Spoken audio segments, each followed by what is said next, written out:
ఆమేన్.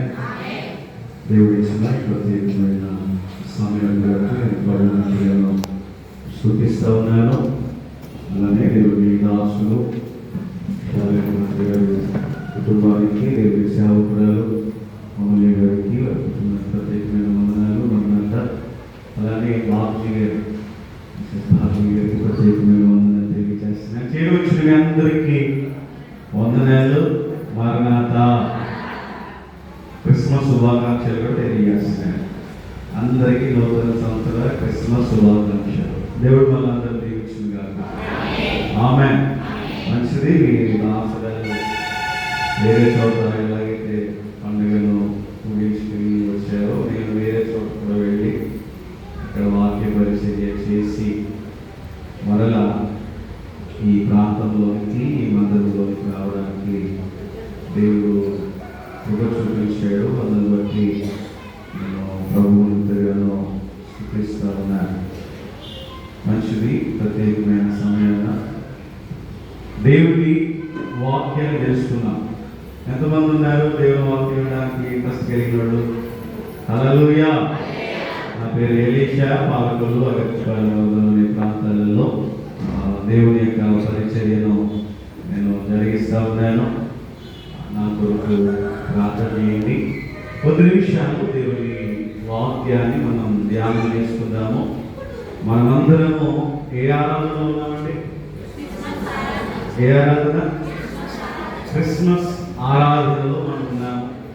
Christmas అంటే మనందరికీ తెలిసిందే. క్రిస్మస్ పండుగ మన వీరవాసంలోనే చేస్తున్నామా? మొత్తం లోకమంతా కూడా క్రిస్మస్ పండుగ అనేది జరుగుతూ ఉంది. ఒక ఆయన సెలబ్రేట్ అవుతూ ఉన్నాడు. మొత్తం మన ప్రపంచంలో 7 ఖండాలు మనకు కనిపిస్తూ ఉంటే 230 పైబడి దేశాలు ఉన్నాయి. ఈ దేశాలలో ఉన్నటువంటి ప్రతి దేశంలో, ప్రతి గ్రామంలో, ప్రతి సిటీలో, ప్రతి పట్టణంలో కూడా ఆరాధించబడుతూ ఉన్న ఏకైక పరిశుద్ధుడైన దేవుడి లోకంలో ఎవరైనా ఉన్నారంటే అది మనం విశ్వసిస్తా ఉన్న నజరేయుడైన యేసు. దేవుడికి స్తోత్రం కలుగును గాక. యేసు సాధారణమైనటువంటి వ్యక్తి కాదు. ఆయన సాధారణమైనటువంటి వ్యక్తి కాదు. యేసు అనగా రక్షకుడు అని అర్థం. క్రీస్తు అనగా అభిషేకుడు అని అర్థం.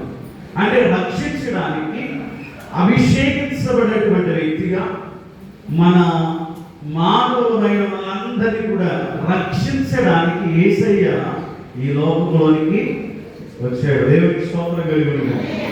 సో అలాంటి దేవుడు ఈ లోకంలోకి వచ్చాడు కాబట్టి మనం అందరం కలిసి ఏం చేస్తున్నాం? దీన్ని ఒక పండగలా చేస్తున్నాం. చాలా మంది పండుగలు చేస్తూ ఉంటారు. క్రైస్తవులు కూడా చేస్తూ ఉంటారు. ఒకటేమో ఇంటి పండుగ చేస్తారు. ఏమంటే క్రిస్మస్ వచ్చిందంటే చాలు ఇంటి పండుగ చేస్తారు. నా మాట అర్థమవుతున్నాయా? ఇది అర్థమవుతున్నాయా? క్రిస్మస్ వచ్చేసరికి ఇంటి పండుగ చేస్తారు. రెండవది వచ్చేసరికి పంటి పండుగ చేస్తారు. మూడవదేమో ఒంటి పండుగ చేస్తారు. ఏ పండుగలో? 3 పండుగలు మనకు కనిపిస్తూ ఉంటాయి, వినిపిస్తూ ఉంటాయి. క్రిస్మస్ వచ్చింది అని అంటే ఇంటిని శుభ్రం చేస్తాం, రంగులు వేయిస్తాం. క్రిస్మస్ వస్తుంది అని అంటే మంచి వస్త్రాలను కట్టుకుని ధరించుకుంటాం. క్రిస్మస్ వచ్చింది అని అంటే రుచికరమైనటువంటి పదార్థములను, పిండి పదార్థములను తయారు చేసుకుని తినడానికి ఇష్టపడతాం. ఇది మంచిదే, కానీ దాన్ని పండుగకు పరిమితం చేసేయకోకుండా క్రిస్మస్ అనంటే యేసయ్యను ఆరాధించుట. దేవునికి స్తోత్రం కలుగును గాక.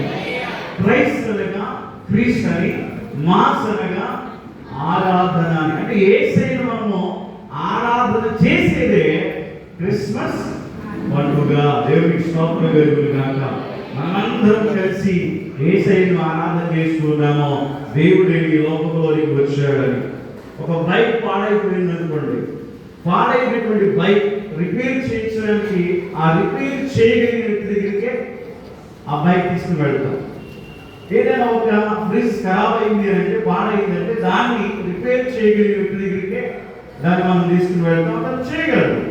అలానే మనిషి జీవితం, మనిషి మనసు కూడా పాడైపోయే స్థితిలో ఉండగా ఈ మనిషి మనసును, మనిషి జీవితాన్ని పాడైపోయి ఉన్నప్పుడు ఆ మనిషి జీవితాన్ని బాగు చేయగలిగినటువంటి వారు ఎవరో ఒకరు ఉండాలి. ఎవరైనా ఆయన దగ్గరికి మనం వెళ్ళాలి. ఇప్పుడు మెకానిక్ దగ్గరికి మన సామాన్లు ఎలా తీసుకెళ్ళి మనం బాగు చేయించుకుంటున్నామో అలానే మనిషి జీవితం కూడా పాడైంది. మనిషి జీవితం కూడా నాశనం అయిపోయింది. మనిషి జీవితం కూడా సమాధానం లేకుండా అయిపోయింది. మనిషి జీవితం కూడా నెమ్మది లేకుండా అయిపోయింది. అలాంటి జీవితాన్ని బాగు చేయగలడానికి ఒక ఆయన కావాలి. ఆయన ఎవరో మనలను సృష్టించిన, మనలను తయారు చేసుకున్న, తన స్వరూపంలో తన పోలికలో తయారు చేసుకున్నటువంటి ఒక ఆయన ఉన్నాడు. ఆయనే మన తండ్రి అయిన దేవుడు. దేవుడికి స్తోత్రం కలుగును గాక. ఇప్పుడు మెకానిక్ దగ్గరికి మనం వెళ్ళగలం, ఆయన ఎక్కడ ఉన్నాడో మనకు తెలుసు. మరి దేవుడి దగ్గరికి మనం వెళ్ళగలమా? అర్థమవుతుందండి. మన దేవుడి దగ్గరికి వెళ్ళగలమా? దేవుడి దగ్గరికి మనం వెళ్ళి మన జీవితాన్ని మనం బాగు చేసుకోగలమా? బాగు చేసుకోలేము. దేవుడి వద్దకు మనం వెళ్ళలేము. అందుకే దేవుడే ఆ లోకాన్ని విడిచిపెట్టి నీ కొరకు నా కొరకు ఈ లోకంలోకి వచ్చాడు. దేవుడికి స్తోత్రం కలుగును గాక. హల్లెలూయా. మనం దేవుడి దగ్గరికి వెళ్ళలేము మన జీవితాన్ని బాగు చేసుకోవడానికి. అలా ఉన్నటువంటి పరిస్థితులలో మనల్ని ప్రేమించిన దేవుడిగా పరలోకపు భాగ్యమును విడిచిపెట్టి ఈ లోకములోనికి వచ్చాడు నజరేయుడైన యేసు నిన్ను నన్ను కూడా రక్షించడానికి. ఆయన వల్ల మాత్రమే మన జీవితంలో చేయగలుగుతుందట, సమాధానం కలుగుతుంది. ఆయన వల్ల మాత్రమే మన జీవితాల్లోకి నెమ్మది కలుగుతుంది. ఆయన వల్ల మాత్రమే మన కుటుంబాలు మనము దీవించబడగలుగుతూ ఉన్నాము, ఉనికి కలిగి జీవిస్తూ ఉన్నామంటే యేసయ్య ద్వారా ఆయన వద్దకు మనం వెళ్ళలేము, కానీ ఆయన మన వద్దకు వచ్చాడు. దేవుడు లోకమును ఎంతో ప్రేమించిన కాగా తన ద్వితీయ కుమారుని యందు విశ్వాసం ఉంచువాడు నశించిపోకుండా నిత్యదేవము పొందినట్లుగా ఆయనను అనుగ్రహించాడు. దేవుడు లోకాన్ని ప్రేమించాడు. దేశం అంటే మట్టి కాదు, దేశం అంటే మనుషులు అన్నారు పెద్దలు. కాబట్టి మనుషులను, మానవులను, లోకాన్ని దేవుడు ప్రేమించి ఈ మనిషి నశించిపోతా ఉన్నాడు. మనిషి సమాధానం లేకుండా ఉన్నాడు. మనిషి నెమ్మది లేకుండా ఉన్నాడు. సమాధానం, నెమ్మది, సంతోషము లేకుండా చేసేది ఏంటో తెలుసా? పాపము. దేవునికి స్తోత్రం కలుగును గాక. మనిషి జీవితాన్ని పాడు చేసేది పాపము. పాపము వలన వచ్చు జీవితము మరణము. ఈ మరణము తప్పించాలని, మనిషికి నెమ్మదినివ్వాలని నా యేసయ్య, మన యేసయ్య 2025 సంవత్సరాల క్రితం ఈ లోకంలోనికి వచ్చాడు. ఆయన రావడం వలన మనకేం దొరుకుతుందో తెలుసా? దేవుడి పిల్లలారా, సమాధానం దొరికింది. మనకేం దొరికిందండి? రక్షణ దొరికింది, నెమ్మది దొరికింది. చాలా మంది జీవితాలలో నెమ్మది లేదు. 12 సంవత్సరాల నుంచి ఒక ఆమె బాధపడుతుంది. పరిశుద్ధ గ్రంథమైన బైబిల్లో 12 సంవత్సరాల నుంచి బాధపడుతూ ఉంది. ఎన్నో ప్రయత్నాలు చేసింది, ఎవ్వరి వల్ల కూడా సాధ్యం కాలేదు. ఆమెలో ఉన్న రోగం పోలేదు, ఆమెకు సమాధానం రాల, నెమ్మది రాల, స్వస్థత రాలేదు. ఉన్నదంతా కూడా ఖర్చు పెట్టేసింది. అన్ని ప్రయత్నాలు చేసేసిన తర్వాత ఎక్కడికి వచ్చిందండి? యేసయ్య దగ్గరకు వచ్చింది. మనం కూడా అదే చేస్తూ ఉంటాం కదా. మొదటి స్థానాన్ని దేవునికి ఇవ్వం. మనం మొదటి స్థానాన్ని దేవునికి ఇవ్వడం మానేసి లోకానికి ఇస్తాం. లోకంలో మనం చేయవలసిన ప్రయత్నాలన్నింటినీ కూడా చేసేసి చివరి ఎవరి దగ్గర వస్తామంటే దేవుని దగ్గరికి వస్తాం. ప్రభువా, నీవే నాకు దిక్కు, నీవే నాకు దిక్కు, నీవే నాకు ఆధారము. ఎన్ని ప్రయత్నాలు చేసినా కూడా నా పని అవ్వలేదు, నీవే చేయగలవు. దేవుడికి చివరి అవకాశం ఇచ్చినా కూడా మన దేవుడు అప్పుడు కూడా మనల్ని విడిచిపెట్టే దేవుడు కాదు. అదే అంటే దేవుడు, నేను నిన్ను విడవను, నేను నిన్ను ఎడబాయను, చూడు నా చేతుల మీద నేను నిన్ను చెక్కుకున్నాను అంటే యేసయ్య. ఎంత ప్రేమ కలిగిన దేవుడు అండి, ఎంత ప్రేమ కలిగిన దేవుడు. అన్ని ప్రయత్నం చేసేసి యేసయ్య వెనుకకు వచ్చి ఆయన వస్త్రపు చెక్కు ముంచగా ఆమె రక్తధార కట్టెను. దేవునికి స్తోత్రం కలుగును గాక. ఆమె స్వస్థత పొందుకున్నప్పుడు అంటే యేసయ్య సమాధానం కలదానవై వెళ్ళు. సమాధానం లేదండి నేటి జీవితాలలో, కొందరి కుటుంబాలలో సమాధానం లేదు, నెమ్మది లేదు, భార్యాభర్తల మధ్య ఐక్యత లేదు, సఖ్యత లేదు, అన్నదమ్ముల మధ్య, అక్క చెల్లెల మధ్య, తోటికోడల మధ్య, అత్తాకోడల మధ్య ఏమైనా ఉన్నట్టు సమాధానం లేదండి. సమాధానానికి అధిపతిగా యేసయ్య లోకంలోకి వచ్చాడు. దేవునికి స్తోత్రం కలుగును గాక. ఆయనే మన కుటుంబాలలో సమాధానాన్ని అందించగలడు. యెషయా గ్రంథము 9వ అధ్యాయము 6-7 వచనాలలో మనం చదువుతూ ఉన్నప్పుడు మనకి అక్కడ స్పష్టమైనటువంటి వాక్యాన్ని, ఒక ప్రవచనాన్ని ప్రవక్త అయినటువంటి యెషయా ద్వారా దేవుడు మాట్లాడుతూ ఉన్నాడు. ఏమని మాట్లాడుతాడు ఎవరు చూస్తారా? ఏలైనగా మనకు శిశువు పుట్టెను, మనకు కుమారుడు అనుగ్రహించబడెను, ఆయన భుజముల మీద రాజ్యభారమును. ఆశ్చర్యకరుడు, ఆలోచనకర్త, బలవంతుడైన దేవుడు, నిత్యుడగు తండ్రి, సమాధానకర్తయగు అధిపతి. దేవునికి స్తోత్రం. మన యేసయ్య ఆశ్చర్యకరుడు, మన యేసయ్య బలవంతుడు, మన యేసయ్య శక్తిమంతుడు, మన యేసయ్య నిత్యుడగు తండ్రి, మన యేసయ్య సమాధానములకు అధిపతి. మన కుటుంబాలలో, మన జీవితాలలో మనకి సమాధానం కావాలంటే యేసయ్య మాత్రమే మనకి సమాధానం ఇవ్వగలరు.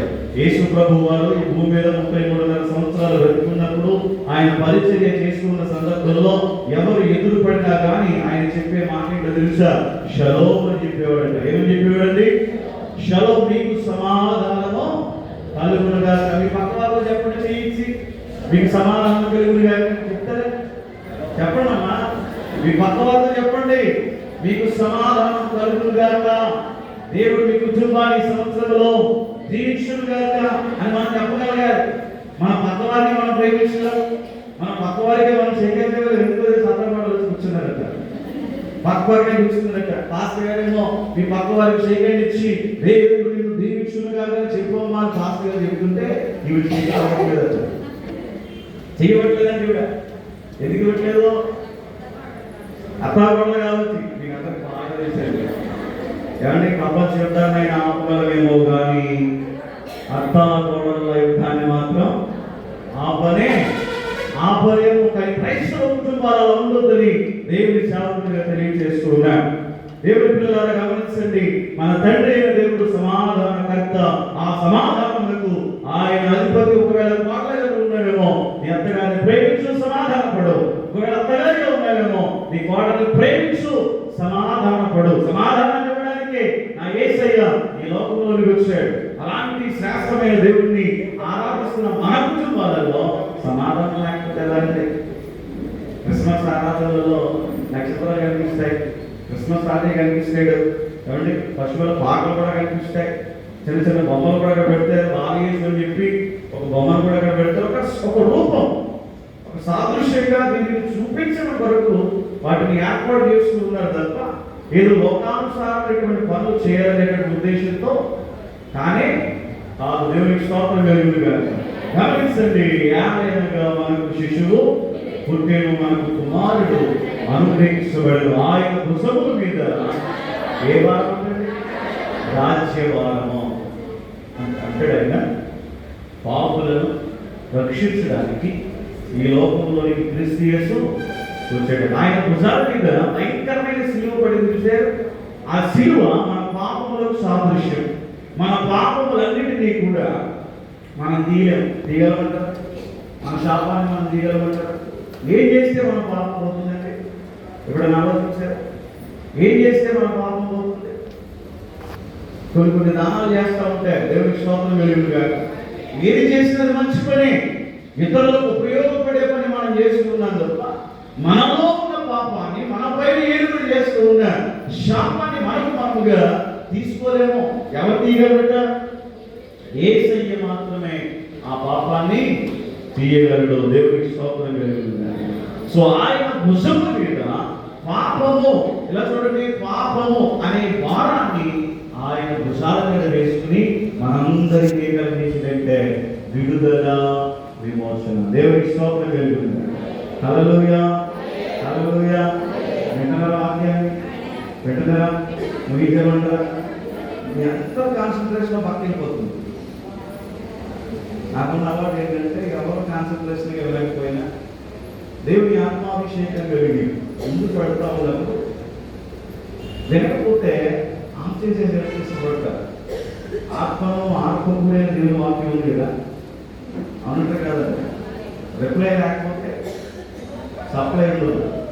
మీరు రిప్లై ఇవ్వాలి. మీరు వింటున్నారో లేదో తెలుసుకోవాలి. వెయిట్ చేస్తాను క్రిస్మస్ ఆరాధన గవర్నమెంట్ కాదు. మరి సంవత్సరం వెయిట్ చేసి ఒక్క సమయంలో దేవుడి వాక్యాన్ని వినకపోతే ఏ ప్రయోజనం లేదు.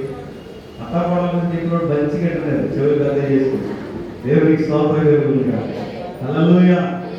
నవ్వించడానికి అలెక్ట్ చేయడానికి మాట చెప్తుంది తప్ప అందరూ అత్తపడదు అలాగా అందరండి. దేవుడికి స్తోత్రం కలుగునుగా. గమనించండి, ఈ క్రిస్మస్ ఆరాధనలో జ్ఞాపకం చేసుకోవలసినటువంటి కొన్ని వస్తువులు ఉన్నాయి, కొందరు వ్యక్తులు ఉన్నారు. మొదటిగా మనకి ఏం కనిపిస్తుంది అంటే నక్షత్రం కనిపిస్తుంది. ఏం కనిపిస్తుందండి? నక్షత్రం కనిపిస్తుంది. వారు ఆ నక్షత్రం చూసి అత్యానందభరితులయ్యి ఏమయ్యారట? వారు ఆ నక్షత్రం చూసి. ఆకాశంలో చాలా నక్షత్రాలు ఉన్నాయండి. ఎన్ని ఉన్నాయి నక్షత్రాలు? చాలా నక్షత్రాలు ఉన్నాయి. కానీ ఒక నక్షత్రం ఎందుకో ప్రత్యేకమైన నక్షత్రంగా ఉంది. ఒక నక్షత్రం అన్ని నక్షత్రాల కంటే కూడా విభిన్నంగా కనిపిస్తుంది. అన్ని నక్షత్రాలు అక్కడే ఉన్నట్టుగా ఉంటే ఈ నక్షత్రం మాత్రం ఏం చేస్తుందట? కదులుతా ఉందట. దేవుడికి స్తోత్రం కలుగును గాక. నక్షత్రం కదులుతుంది, నక్షత్రం గొప్ప వెలుగు కలిగి ఉంది, నక్షత్రం దారి చూపిస్తుంది. ఎవరికి చూపిస్తుందట? ఆ దేశంలో కొందరు గొర్రెల కాపరులు వారి మందలను తాయిచుండగా, దేవుడికి స్తోత్రం, వారు గొర్రెల మందలను తాయిచుండగా వారికి దేవుడి దూత ప్రత్యక్షమై దావీదు పట్టణమందు నేడు రక్షకుడు మీ కొరకు పుట్టి ఉన్నాడు, ఈయన ప్రభు అయిన క్రీస్తు. దానికి ఇదేమి కావాలని చెప్పి ఒక పశువుల పాపలో పశువుల తొట్టిలో ఆయనను పరుండబెట్టాడు. మీరు చూసే విషయం అంతా కూడా ఎవరు చెప్పారట? దేవుడి దూత చెప్పినప్పుడు మీకు మార్గం ఎలా చూపించారు? నక్షత్రం చూపించింది. దేవుడికి స్తోత్రం కలుగును గాక. నక్షత్రం ఏం చూపించింది? నక్షత్రం మనకి ఏం నేర్పిస్తుందయ్యా అంటే ఒక మార్గాన్ని వారు చూపించింది. ఈ రోజున నీవు కూడా సంఘంలో, మీ కుటుంబంలో, మీ గ్రామంలో మనం ఎలా ఉంటుందో తెలుసా? మనము కూడా ఒక నక్షత్రం వలె ఉండాలి. దేవుడికి స్తోత్రం కలుగును గాక. యేసయ్యను చూపించే నక్షత్రాలే మనం ఉండాలి. యేసయ్యను చూపించే నక్షత్రాలే యేసయ్య వద్దకు పరలోకానికి తీసుకుని వెళ్ళగలిగేటటువంటి నక్షత్రాల వలె మనం ఉండాలని దేవుడి సేవకునిగా తెలియజేస్తూ ఉన్నాను. సమయం లేదు కాబట్టి నేను ముందుకు వెళ్తా ఉన్నాను. నక్షత్రం తర్వాత మనకేం కనిపిస్తుంది? నక్షత్రం తర్వాత ఏం కనిపిస్తుంది అంటే దేవుడికి స్తోత్రం కలుగును గాక. నక్షత్రం తర్వాత మనకేం కనిపిస్తుంది? క్రిస్మస్ అనేసరికి గొర్రెల కాపులు మనకు కనిపిస్తారు. వాళ్ళకి ఎందుకు ప్రత్యక్షమైంది? దేవుడి దూత. వాళ్ళు ఏం చేస్తున్నారు తెలుసా? ఏమండి, గొర్రెలను కాస్తూ ఉన్నారు. ఈ గొర్రెల రక్తము ద్వారా, మేకల రక్తము ద్వారా, కోళ్ల రక్తము ద్వారా మనిషి పాపము పోదు, క్షమించబడదు, ప్రాయశ్చిత్తము జరగదు, పరిశుద్ధమైన రక్తం చిందించబడాలి. సో వీళ్ళందరూ ఏం చేస్తున్నారంటే శ్రేష్టమైనటువంటి గొర్రెలు తీసుకొచ్చి దేవుడికి బలిగా అర్పించడానికి వాటిని కాపలా కాస్తా ఉన్నారు. కాపలా కాస్తా ఉన్నప్పుడు దేవుడి దూత వచ్చి మీరు ఈ గొర్రెలను బలి ఇవ్వడానికి మేపవలసిన అవసరం లేదు. ఒకే ఒక గొర్రె పిల్లగా యేసుక్రీస్తు యోదయ దేశం బెత్లెహేములో ప్రాంతంలో ఆయన జన్మించాడు. మీరు వెళ్ళి ఆయనను పూజించండి అని. అంటే గొర్రె పిల్లలు యేసయ్యకు లేదా తండ్రి అయిన దేవుడికి బలిగా అర్పించవలసిన అవసరం లేదు. ఒకే ఒకసారి పుట్టిన వారి కోసం, పుట్టబోయే వారి కోసం ఒక ఆయన జన్మించాడు పరిశుద్ధునిగా. ఆ యేసయ్య దగ్గరికి వెళ్ళండి, వీటిని విడిచిపెట్టేయండి. దేవుడికి స్తోత్రం కలుగును. ఈ మాట దేవుడి దూత చెప్పగానే వారు ఏం చేశారు తెలుసా? వారి గొర్రెలను గుంపులను విడిచిపెట్టేశారు. ఏం చేశారంటే విడిచిపెట్టారు. మనం కూడా ఏం చేయాలి? యేసయ్య దగ్గరికి వచ్చినప్పుడు ఏంటి విడిచిపెట్టాలట? యేసయ్య దగ్గరికి వచ్చినప్పుడు వేటిని విడిచిపెట్టాలి?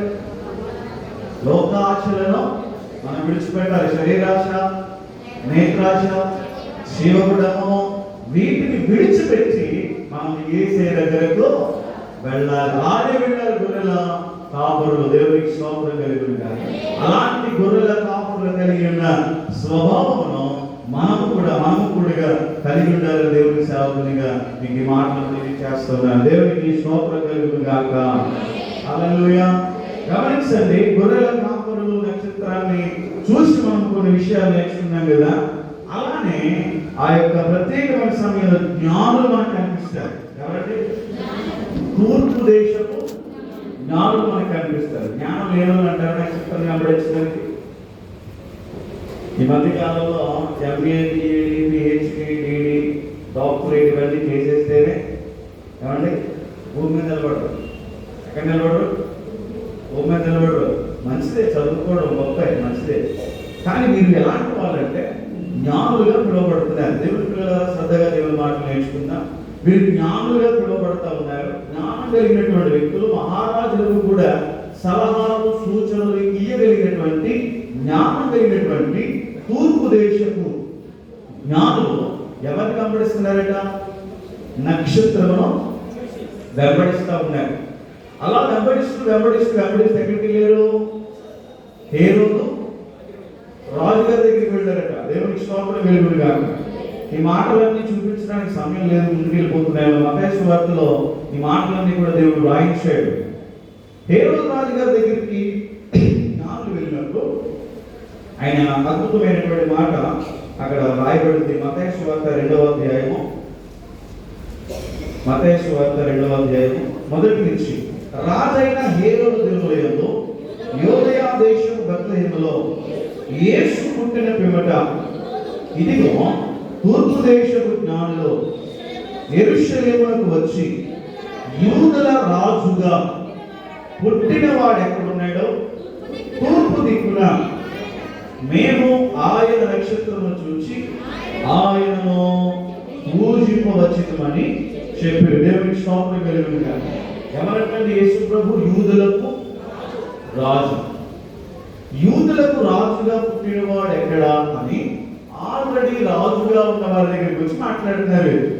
సీఎం గారి దగ్గరికి వెళ్ళి మాకు సీఎం గా జన్మించిన వాడు ఎక్కడా అని అడిగి సీఎం గారికి ఎలా ఉంటుంది? అసలు దేవునికి స్తోత్రం కలుగును గాక. యూదులకు రాజుగా పుట్టినవాడు ఎక్కడా అని అడిగినప్పుడు ఆయన అద్భుతమైనటువంటి మాట ఆయన కూడా చెప్తాడు. ఏమని చెప్తున్నాడు ఆయన? హేరోదు రాజు ఈ సంగతి విని అతడు అతనితో ఉన్న యెరూషలేము వారందరూ కూడా ఏమయ్యారట? కలవరపడేది. నేను రాజుగా ఉండడం ఏంటి? నేను మహారాజుగా పరిపాలన చేస్తా ఉన్నప్పుడు యూదులకు రాజుగా మరొకరు ఎక్కడో జన్మించడం ఏంటి? ఎవరైనా మనిషిగా పడతారు, బాలుడుగానో బాలికగానో జన్మిస్తారు. కానీ ఈయన ఎవరు? మహారాజుగా పుట్టాడని చెప్తున్నారేంటి? వాడు పుట్టాలి, పెరగాలి, జ్ఞానాన్ని పొందుకోవాలి, అప్పుడు మహారాజు అవ్వాలి. అందరి ఆమోదయోగ్యమైన నిర్ణయంతో ఆఖరి పుట్టుకతోనే మహారాజుగా జన్మించాడు నజరేయుడైన యేసు. దేవునికి స్తోత్రం కలుగును గాక. ఆయన రాజుగా జన్మించాడు. ఒకవేళ మన రాజు అనుకుంటే ఆయన రాజులకు రాజు, మన ప్రభువు అనుకుంటే ఆయన ప్రభువులకు ప్రభువు. నేను గొప్పవాడు అనుకుంటే ఆయన గొప్పవాళ్ళకే గొప్పవాడు మన దేవుడు. ఈ రాజుగారు కలవరపడిపోతున్న ఆ సందర్భాన్ని జ్ఞాపకం పెట్టుకుని శాస్త్రులను ప్రజలలో ఉన్న పెద్దలందరినీ కూడా పిలిచి ఆయన కొన్ని విషయాలు మాట్లాడుతున్నాడు. క్రీస్తు ఎక్కడ పుట్టినని వారిని అడిగినప్పుడు యూదయ బెత్లెహేములోని యూదయ దేశ బెత్లెహేము మరియు యూదా ప్రాంతంలో ఎంత మాత్రమో అల్పమైన దానము కావు, ఇశ్రాయేలు నా ప్రజలను పరిపాలించు అధిపతి నీలో నుండి వచ్చుననే ప్రవక్తల ద్వారా పలికిన మాట, రాయబడిన మాట ఎవరు చూపించారు తెలిసే? అప్పటికి ప్రస్తుత కాలంలో ఉన్న యూదులకు రాజుగా ఉన్న వ్యక్తికి ఈ ప్రవచనాన్ని చూపించారట. ఇది నిజమే. యూదయ దేశం బెత్లెహేములో మహారాజుగా ఒక ఆయన జన్మిస్తాడు. కన్యక గర్భవతి అయి ఒక కుమారుని కంటుంది. ఆయన పేరే యేసు. ఆయనే మహారాజుగా జన్మిస్తాడు అనేటువంటి శ్రేష్టమైన ప్రవచనాన్ని ఆయన చూపించినప్పుడు ఎంతో భయపడ్డాడు, కలవరపడ్డాడు. నేను మహారాజుగా ఉన్నాను, నేను రాజుగారిగా ఉన్నాను, నేను అధికారిగా ఉన్నాను, వారిలో పుట్టడం ఏంటని చెప్పేసి మగ పిల్లలందరినీ కూడా ఏం చేయించాడు తెలుసా? చంపించేశాడు. ఇదే చిన్న వయసులో ఎక్కడ జరిగింది? మోషే జీవితంలో జరిగింది. దేవునికి స్తోత్రం కలుగును గాక. ఇశ్రాయేలు ప్రజలందరూ కూడా 400 సంవత్సరాల కాలంలో భయంకరమైన ఐగుప్తు బానిసత్వం అనే చెర కింద, పాపం కింద, శాపం కింద, శాంతి సమాధానం నెమ్మది లేకుండా బతుకుతూ ఉన్న దినాలలో వారు ఎదురు చూస్తున్నారు. మెస్సయ్య వస్తాడు, మాకు విడుదల ఇస్తాడని, ఎవరు మమ్మల్ని విడిపిస్తారని వారు ఎదురు చూస్తూ ఉన్న సందర్భంలో మహారాజు ఏం చేసేవాడు? ఆ టైంలో హెబ్రీలందరూ కూడా ఎక్కువగా పెరిగిపోతున్నారనేటువంటి ఆలోచనతో దురుద్దేశం కలిగిన వాడే హెబ్రీలో జన్మించిన మగపిల్లలందరినీ కూడా చంపించేయండి అనే ఆజ్ఞ ఆ దినాలలో వెళ్ళిందట. ఒక శాసనాన్ని తయారు చేశాడు. ఎవరిని చంపేవాడు? ఎవరికి అర్థమవుతున్నాయా ఈ మాటలు? మగపిల్లలందరినీ కూడా చంపించేయండి అని ఫరో రాజు తెలియజేసినప్పుడు ఒక జమ్ము పెట్టెలో మోషే జన్మించినప్పుడు ఆ మోషేను ఆ పెట్టెలో పెట్టి నైలు నదిలో విడిచిపెట్టేసింది. చాలా మంది మగపిల్లలు చనిపోయారు, కానీ మోషే చనిపోలేదు. దేవునికి స్తోత్రం కలుగును గాక. కారణమేంటో తెలుసా? భయంకరమైన బానిసత్వంలో నుంచి ఇశ్రాయేలు ప్రజలందరినీ కూడా విడిపించడానికి ఎవరు కావాలి? మోషే కావాలి. ఒక యాజకుడిగా, ఒక నాయకుడిగా మోషే తయారు చేయబడతా ఉన్నాడు. ఇది దేవుని సంకల్పం. కాబట్టి అందరూ చనిపోయిన మోషే బ్రతికాడు. 400 సంవత్సరాల బానిసత్వంలో నుంచి ప్రజలందరినీ కూడా విడిపించి తీసుకొచ్చాడు. బానిసత్వంలో నుంచి తీసుకొచ్చాడు మోషే గారు. యేసు ప్రభు పాపం అనే బానిసత్వంలో నుంచి ప్రజలను ఏం చేశాడట? విడిపించాడు. ఈ జన్మించినప్పుడు కూడా చాలా మంది మగపిల్లలు చంపబడ్డారు. హేరోదు రాజు ఇచ్చిన ఆజ్ఞను బట్టి. దేవునికి స్తోత్రం కలుగుతుంది. ఆయన కలవరపడ్డాడు, జ్ఞానులను పంపించాడు. మీరు వెళ్ళండి, మీరు వెళ్ళి ఆయనను పూజించి మరలా వచ్చిన చెప్పండి, నేను కూడా వస్తానంటున్నాడు. దురుద్దేశం అంటారా, మంచి ఉద్దేశం అంటారు? ఏ ఉద్దేశం? దురుద్దేశంతో. ఆయన ఎక్కడ ఉన్నాడని తెలియదు. ఈ జ్ఞానులకు ఎవరు దారి చూపిస్తున్నారు? దేవుడే దారి చూపిస్తున్నాడు. గమనిస్తున్నారా? దేవుని యందు భయము భక్తి కలిగి ఉంటే నీ జీవితానికి, నీ ఉద్యోగానికి, నీ చదువుకు, నీ వ్యాపారానికి దేవుడే దారి చూపిస్తాడు. దేవుడికి స్తోత్రం కలుగును గాక. ఆయన మనం ఆశ్రయించినప్పుడు మనం ధన్యులము. దేవునితో మనం సహవాసం చేసినట్లా మనకు మేలు కలుగుతుంది, అలానే సమాధానం కలుగుతుంది. అది మరీ ఎక్కువగా కలుగుతుందట. దేవుడికి స్తోత్రం కలుగును గాక. గమనించండి దేవుని పిల్లలారా, ఈ మహారాజు గారు చంపాలని చూసాడు. మీరు వెళ్ళండి, మీరు రండి అని అన్నాడు. కానీ జ్ఞానులు ఎవరిని అనుసరించారు? మహారాజు మాటన దేవుడి నక్షత్రాన్ని వారు అనుసరించారు. దేవుడి మాటను వారు లోబడ్డారు. ఎక్కడ వెళ్ళారు వారు వెళ్ళి ఎక్కడ వెళ్ళారండి? చూడండి ఒకసారి 2వ అధ్యాయము 10వ వచనం. వారు ఆ నక్షత్రమును చూచి అత్యానంద భరితుల ఇంటిలోనికి వచ్చి తల్లి అయిన మరియను ఆ శిశువును చూచి సాగిలపడ్డారు. దేవునికి స్తోత్రం, హల్లెలూయా. ఏం చేశారండి? యేసుని చూచి సాగిలపడ్డారు. ఎవరంటే వారు? 10th ఫెయిల్ అయినోళ్ళ, 6th పాస్ అయినోళ్ళ, ఏ చదువు జరిగినోళ్ళ, నోటి మాట దగ్గర వెళ్ళినోళ్ళ, అసలు ఏమీ తెలియని వాళ్ళ ఒక బాలు దగ్గరికి వెళ్ళిపోయి సాగిలపడ్డారంటే ఇది సాధ్యం అంటారా? ఆయన ఎక్కడున్నాడు? రాజగృహంలో ఉన్నాడా? రాజవస్త్రాలు ధరించుకున్నాడా? రాజకిరీటాన్ని ధరించుకున్నాడా? రాజ నగరులో ఆయన ఉన్నాడా? టైట్ సెక్యూరిటీ మధ్య ఆయన ఉన్నాడా? ఎక్కడున్నాడు తెలుసా? పశువుల పాకలో ఆయన ఉన్నాడు. పశువుల తొట్టెలో ఆయన పరట పెట్టబడి ఉన్నాడు. అలాంటి యేసయ్య దగ్గరికి ఎవరు చదివితే జ్ఞానం కలిగిన వాళ్ళు వచ్చారు. అప్పుడు వారికి జ్ఞానోదయం అయింది. ఎవరమైతే సవరమైతే కానీ ఎవరు రాదంటారు కదా చాలా మంది. మేము జ్ఞానులు అని అనుకుంటారు. జ్ఞాని ఏమాయను, శాస్త్రి ఏమాయను, ఈ లోకం తర్కవాది ఏమాయనని మొదటి శతాబ్దంలో చాలా మంది తప్పదరిచి మాట్లాడారు. యేసయ్య పక్షం గడిలోబడి. దేవునికి స్తోత్రం కలుగును గాక. అలాంటి జ్ఞానం కలిగినటువంటి వ్యక్తులు యేసయ్య పసివాడుగా ఉన్నాడు. ఆయన వద్దకు వచ్చారే, నీవు నాకు నమస్కరించలేదు, నీవు నాకు సాయపడలేదు, నీవు నాకు దండం పెట్టలేదు అనేటువంటి మాట యేసయ్య చెప్పడు. అయినా సరే వారు సాగిలపడ్డారు. యేసయ్య దగ్గరికి వచ్చినప్పుడు మనం ఎలా రావాలంటే మనల్ని మనం తగ్గించుకుని రావాలి. ఎలాంటి భక్తి చేయాలి? మనం తగ్గించుకుని సాగిలపడిపోవాలి. ఏమంటే వింటున్నారా? ఎవరితోనైనా క్షమాపణ చెప్పామనుకోండి, సారీ అని చెప్పేసి వెళ్ళిపోతాం. సమాధానం పడడానికి లేదా క్షమించడానికి సేకరించి వెళ్ళిపోతాం. ఇంకా పశ్చాత్తాపడితే కౌగులించుకున్నాను, క్షమించమని చెప్పి వెళ్ళిపోతాం. కానీ మీరు ఏం చేశారు? సాగిలు పడడం అంటే మీకు తెలుసు కదండి. సాష్టాంగ నమస్కారం చేశారు. జ్ఞానులు రాజవస్త్రాలు ధరించుకుని, కిరీటాలు పెట్టుకుని చాలా హుందాగా జీవిగా ఉన్నటువంటి వ్యక్తులు యేసయ్య పసిబాలుడిగా పశువుల పాకలో తొట్టిలో పరట పెట్టి ఉన్న వ్యక్తిని చూచి సాగిలపడిపోయారు. మనం కూడా దేవుడి సన్నిధానంలో మనల్ని మనం తగ్గించుకుని మనల్ని మనం ఏం చేయాలంటే విమర్శించుకుని దేవుడి సన్నిధిలో మనం ప్రార్థన చేయగలిగినప్పుడు దేవుడు ఖచ్చితంగా ప్రార్థన వింటాడు, సమాధానం దయచేశారు. దేవునికి స్తోత్రం కలుగును గాక. రెండవ చూడండి, వారు సాగిలపడి ఆయనను పూజించి స్తోత్రం. ఏం చేశారంటే వారు మొదట సాగిలపడ్డారు, రెండవదిగా పూజించారు. ఎలా పూజించారు ఏమండి? యేసయ్యను ఎలా పూజించారట? పూజ అంటే ఆరాధించాలి. ఆయనను ఆత్మతోనూ సత్యముతోనూ ఆయనను మనం ఆరాధించాలండి. అంటే సత్యం నిజాయితీగా ఆరాధించాలి. హృదయపూర్వకంగా యేసయ్యను ఏం చేయాలట? ఆరాధించాలి. పక్కన చప్పలు కొడతారు, పక్కన పాడతారు, అలాంటివి ఉండదు. ఏం చేయాలట? మనస్ఫూర్తిగా ఆత్మతోనూ సత్యముతోనూ యేసయ్యను ఏం చేయాలట? పూజించాలి, ఆరాధించాలి. మరొక మాట చూడండి, తమ పెట్టెలు విప్పి. ఎవరు పెట్టి విప్పారండి? ఎవరు విప్పారు? వారు తమ పెట్టెలను విప్పి బంగారమును సాంబ్రాణిని గోడమును కానుకలుగా ఆయనకు సమర్పించారు. దేవునికి మహిమ కలుగును గాక. వారి పెట్టెలను విప్పి దేవుని సన్నిధానంలోకి తాను తీసుకెళ్ళి ఆయన అన్నప్పుడు చాలా మంది గుట్టులు ఏం చేస్తారు తెలుసా?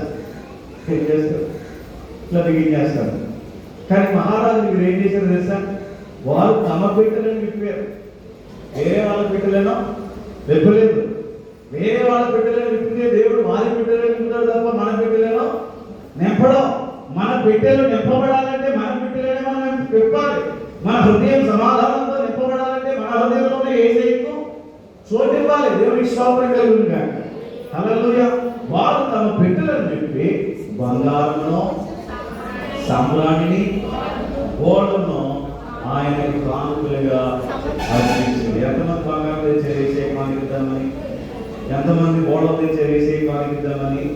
ఎంతమంది సాంబ్రాణి తెచ్చారు యేసయ్యకు కానుకిద్దామని? ఆలోచన చేయండి. యేసయ్య మన బంగారం అడగడండి. బంగారం అంటే మన హృదయాన్ని అడుగుతాడు. ఏమడుగుతాడైనా? మన హృదయాన్ని అడుగుతాడు. మన బంగారంలో యేసయ్య పనిలేదండి, మన హృదయమే ఆయనకు దేవాలయం అంటాడు. సాంబ్రాణి మనం ఆరాధించాలి. అది ఒక ధూపంగా దేవుని సన్నిధానంలోకి వెళ్ళాలి. సాంబ్రాణి అంత సువాసన వస్తుంది. సాంబ్రాణి వేసినప్పుడు ఒక ధూపం వల్ల యేసయ్య సన్నిధానంలోనికి మన ప్రార్థన, మన ఆరాధన ఆయన సన్నిధానంలోకి వెళ్ళాలి. మూలం అనేది చేదుకు సంపాదించింది. మన జీవితం పాపము శాపం ద్వారా చేదుగా ఉన్నప్పుడు ఆ చేదు చిరక యేసయ్య కల్వరి శిలువలో దాహంతోని ఉన్నప్పుడు ఆ సైనికుడు ఏం చేశాడు? చేదు చిరకనిచ్చాడు. మనందరి కోసము పాపం అనే చేదును ఆయన భరించాడు, ఆయన స్వీకరించాడు. దానికి సాదృశ్యంగానే ఈ గోడను వారు ఆయన వద్దకు తీసుకుని వచ్చారు. దేవునికి స్తోత్రం కలుగును.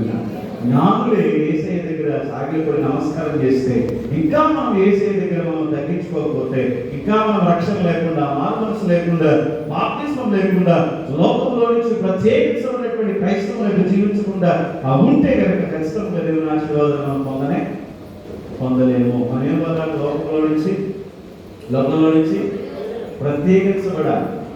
ఎలా ఉండాలి? మనం క్రైస్తవులమైన మనం లోకంలో నుంచి ప్రత్యేకించబడినటువంటి వ్యక్తులుగా ఉండాలని దేవుని సామర్థ్యంగా తెలియజేస్తున్నాను. క్రిస్మస్ అంటే ఏంటో అద్భుతమైనటువంటి వాక్యాలు ఇంకా ఉన్నాయి. సమయం లేదు కాబట్టి ఆల్రెడీ 1 గంట దాటింది కాబట్టి నేను ముందుకు వెళ్తూ ఉన్నాను. దయచేసి గమనించండి. మనం జ్ఞాపకం చేసుకున్న నక్షత్రాన్ని జ్ఞాపకం చేసుకున్నాం. తర్వాత గొర్రెల కాపరులను జ్ఞాపకం చేసుకున్నాం. తర్వాత జ్ఞానులను జ్ఞాపకం చేసుకున్నాం.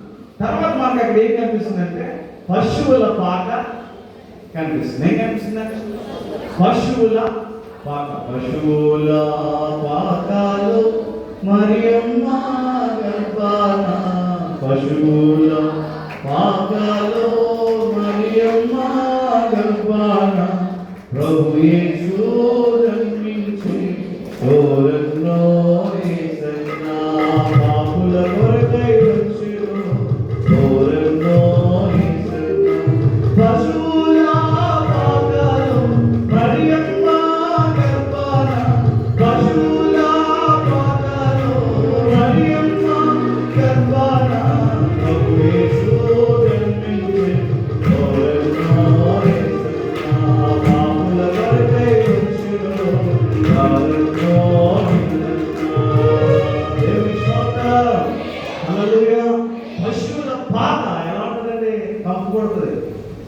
పశువుల పాకలు ఏముంటాయి? పశువులు ఉంటాయి, పశువులు వేసిన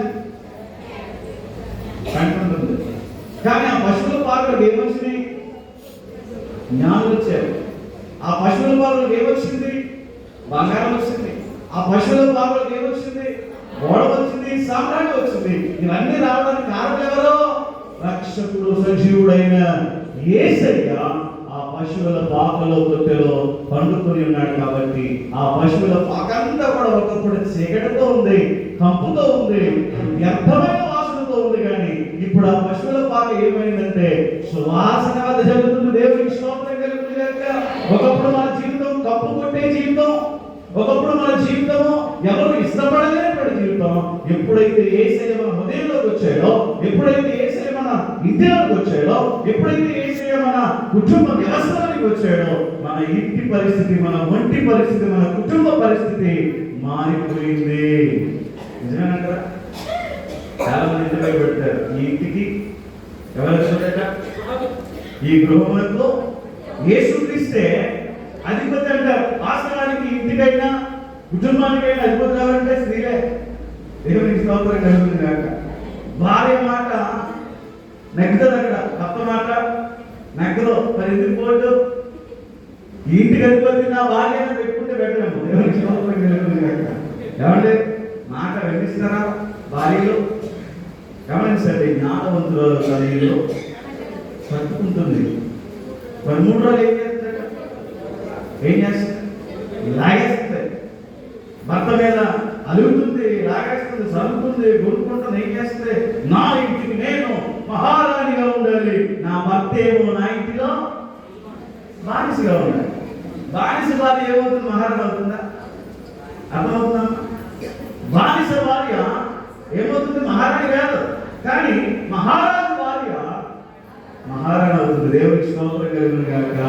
దేవుని వాక్యం స్పష్టంగా తెలియజేస్తుంది. గొప్పతి అయిన భార్య దొరుకుట అరుదు, అట్టి ముత్యము కంటే అమూల్యమైనది. అందుకే అంటాడు, నీలో నీ భార్య ఫలించే ద్రాక్షావల్లి. భార్యలో గమనించండి తల్లులారా, చాలా మంది స్త్రీలు ఉన్నారు. కాబట్టి దేవుని వాక్యం తెలియజేస్తుంది, మన లోకిని దీవించబడాలంటే మనం ఎలా ఉండాలంటే ఫలించే ద్రాక్షావల్లి వలె ఉండాలి.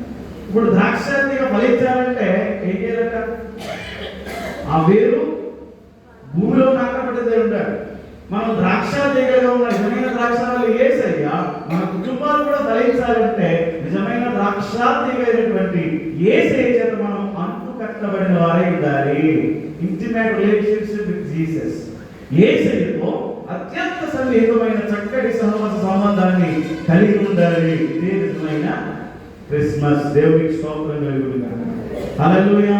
గమనించండి దేవుని పిల్లల, దేవుని వాక్యం తెలియజేస్తుంది, యెహోవా యందు భయభక్తులు కలిగిన వాడు ఇలాగున దీవించబడును.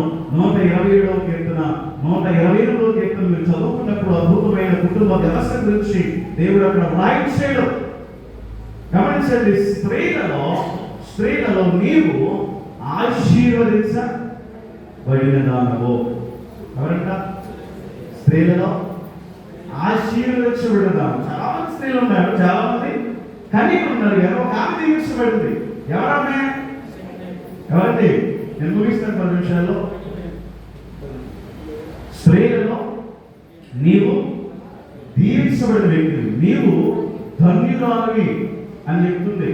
ఎవరు చెప్తున్నారంటే, నా ప్రభు తల్లి నా యొద్దకు వచ్చిన నాకు ఎలా ప్రాప్తించును? ఎవరు? దేవునికి స్తోత్రం కలుగును గాక. మంచోడు, వాక్యం బాగా ఎక్కిస్తున్నారు మీకు వాక్యం. ఏమండి? ఎలిసబెత్ మరియమ్మగా ఎదురుపడగానే ఆమె గర్భంలో ఉన్న శిశువైనటువంటి బాప్తిస్మం ఇచ్చి యోహాను ఏం చేస్తున్నాడు?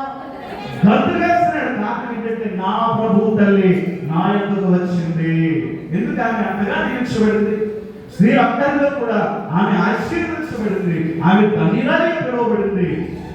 ఎందుకు తెలుసా? ఆమె యేసయ్య రాకడ వరకు ఎదురు చూస్తూ ఉన్న వ్యక్తి, ధర్మశాస్త్రాన్ని నిత్యము ధ్యానిస్తున్నటువంటి వ్యక్తి, బైబిల్ చదువుతున్నటువంటి వ్యక్తి, పరిశుద్ధంగా జీవిస్తున్న వ్యక్తి, నీతి యథార్థతతో బ్రతుకుతున్నటువంటి వ్యక్తి, కన్య అయిన మరియ ఎదురు చూసినా కూడా ఎవరికి దక్కలేనటువంటి భాగ్యం కన్య అయిన మరియకు దక్కింది. కారణం ఆమె యెహోవా యందు భయభక్తులు కలిగింది. కాబట్టి కాబట్టి ఆమె కొనియాడబడింది.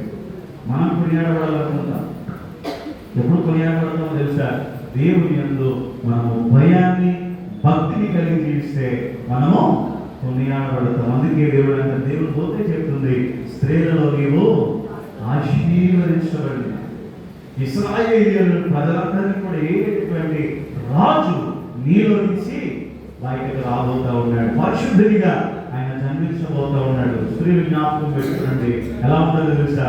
దేవుడు దగ్గర పొందే స్త్రీగా ఉండాలి. స్త్రీలందరిలో కూడా ఆశీర్వదించబడినటువంటి వ్యక్తిగా ఉండాలి. ధన్యురాలు అనేటువంటి శ్రేష్టమైనటువంటి పేరు కలిగినటువంటి జీవిత విధానాన్ని కలిగి ఉండాలని దేవుడు శాపంగా తెలియజేస్తున్నాను. మరి ఒక వ్యక్తి ఉన్నాడు, ఎవరైనా యోసేపు. ఎవరైనా యోసేపు కూడా పార్టీస్ ఉన్నాయి. పురుషులకు కూడా పార్టీస్ ఉండాలట. ఏమంటే మరియమ్మ గారికి ఎలాంటి క్వాలిటీస్ ఉన్నాయో, ఏమంటే మీరేమో ఓర్చుకోమంటారు, సహించుకోమంటారు, మరి మా ఆయన గుట్టేస్తున్నాడు, ఇంకా నేను ఎంతకాలం భరించాలని చాలా మంది వేదం చూస్తూ ఉంటారు, సమాధానం లేకుండా బ్రతుకుతూ ఉంటారు. దేవుడి పిల్లలు గమనించండి, మరియ నీతిమంతురాలిగా ఉంది, యథార్థవంతురాలిగా ఉంది. అదే సమయంలో మరియకు ప్రధానం చేయబడినటువంటి వ్యక్తి ఎవరు? మరియను ప్రధానం చేస్తున్న వ్యక్తి ఎవరంటే యోసేపు ఆలోచిస్తూ ఉన్నాడు, నీతిమంతుడై ఆమెను పరచమలక ఆమెను రహస్యంగా విడనాడ ఉద్దేశించును. భర్తలైన వారు జ్ఞాపకం పెట్టుకోవాలి. భార్య విషయంలో, కుటుంబ విషయంలో, అన్నదమ్ముల విషయంలో, తల్లిదండ్రుల విషయంలో, అక్కచెల్లెల విషయంలో పురుషులైన వారు నీతిమంతులుగా ఉండాలని దేవుని సేవకుడిగా తెలియజేస్తున్నారు. దేవునికి స్తోత్రం కలుగునుగా. యోసేపు నీతిమంతుడై ఉన్నాడు.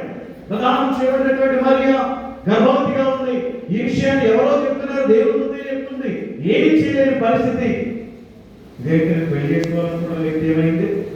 గర్భాన్ని ధరించింది. ఎలా ఆలోచించుకుంటా ఉన్నప్పుడు దేవుడు నా స్వప్నమందు ప్రత్యక్షమై, నీతిమంతుడైన యోసేపు నీ భార్య మరియు చేర్చుకుంటకు నీవు భయపడకు, ఆమె పరిశుద్ధాత్మ వలన గర్భాన్ని ధరించింది. దేవునికి స్తోత్రం కలుగును. సాధ్యమంటారు? చాలా మంది, కొంతమంది మతోన్మాదులు అంటారు, ఏమంటారు, కానీ చాలా అసహ్యకరమైనటువంటి మాటలు వారు మాట్లాడుతున్నారు. చాలా దరిద్రమైనటువంటి మాటలు మాట్లాడుతున్నారు. యేసు ప్రభు జన్మ వినండి పరిశుద్ధమైనది. దేవునికి స్తోత్రం. యేసయ్య జన్మ పరిశుద్ధమైనది. యేసయ్య జీవితం పరిశుద్ధమైనది. యేసయ్య మరణం కూడా చాలా విలువైనది. యేసు ప్రభు చెప్పాడు, నాలో పాపమున్నదని మీలో ఎవడైనను స్థాపించగలడా అన్నాడు. ఎవరిని చెప్పారన్నమాట? యేసయ్య ఒకరే చెప్పాడు, నాలో పాపమున్నదని మీలో ఎవరైనా సరే స్థాపించగలరా అని సవాల్ చేసినటువంటి నీతిమంతుడు పరిశుద్ధులైన యేసయ్య జన్మించింది నీ కొరకు, నా కొరకు. దేవునికి స్తోత్రం కలుగును. ఆయన పరిశుద్ధమైనటువంటి వ్యక్తి. ఈ యోసేపు కూడా నీతిమంతుడై ఉండి ఆ మరియను అవమానపరచడానికి ఇష్టపడలేదట. ఆమెను ఒక మాట అనలేదంట. ఎవరి భర్తలు వింటున్నారా? ఆహారం అనడం ఆలస్యమైందనో, పొద్దున్నే లేటుగా లేచిందనో, ఏమంటే ఇంకా రకరకాల కారణాలు చెప్పి చాలా మంది భక్తులు భార్యలు ఏం చేస్తూ ఉంటారంటే వేధిస్తూ ఉంటారు, హింసిస్తూ ఉంటారు. అయినా సరే కొంతమంది స్త్రీలు ఏం చేస్తారు? భరిస్తూ ఉంటారు. కొంతమంది స్త్రీలు ఏమో భరించిన స్త్రీ దెబ్బలంటారు. ఆ కుటుంబంలో యేసయ్య మాటలు వినపడవు. యేసయ్య మాటలు వినపడవు, కానీ ఏం వినపడతాయి? లోకానుసారమైన బూతు మాటలు అక్కడ వినపడతాయి. యేసయ్య ఇంటికి సమాధానానికి అధిపతిగా, యేసయ్య ఇంటికి నాయకుడిగా ఉన్నాడంటారా? ఎవరున్నాడు నాయకుడిగా? ఎవరున్నాడంటే అపవాది సాతాను ఆ ఇంటికి నాయకుడిగా ఉన్నాడు. కాబట్టి ఇంట్లో నుంచి కొన్ని బూతు మాటలు, సినిమా పాటలు వినిపిస్తూ ఉంటాయి. యేసయ్య మన ఇంటిలో, యేసయ్య మన రుచిలో ఉండినట్లయితే మన కుటుంబంలో నుంచి, ఇంటిలో నుంచి సమాధాన సునాద సంగీత గీతంలో వినిపించబడతాయి. దేవునికి స్తోత్రం కలుగుతుందా? హల్లెలూయా. ఎన్ని విషయాలు తెలుసుకున్నాం? చాలా విషయాలు మనం తెలుసుకున్నాం కదా. నీతిమంతుడైన యోసేపు, ధన్యురాలు, స్త్రీలు ఆశీర్వదించబడిన మరియమ్మ గారు, గొర్రెల కాపురులు, జ్ఞానులు, నక్షత్రము, పశువుల పాట, వీటన్నిటి గురించి మనం తెలుసుకున్నాం. జ్ఞాపకం పెట్టుకునండి. యేసయ్య మరలా రాబోతూ ఉన్నాడు.